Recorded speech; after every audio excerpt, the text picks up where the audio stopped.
Okay, welcome to my vlogan.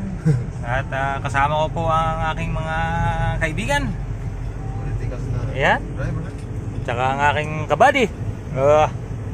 Bibidyohan namin ang Mount Banahaw. Ano yun? Huwag kang magsalita, tayo nakabidyo. Mamalaman ng iyong binabalak ng masama. Okay. Ilog siguro. Napakaganda talaga ng Banahaw after ng bagyo. Pero ayaw pa niya magpakita kasi may mga ulap-ulap pa. Mga kaibigan, puputulin natin ang ating video at masyadong mahaba na.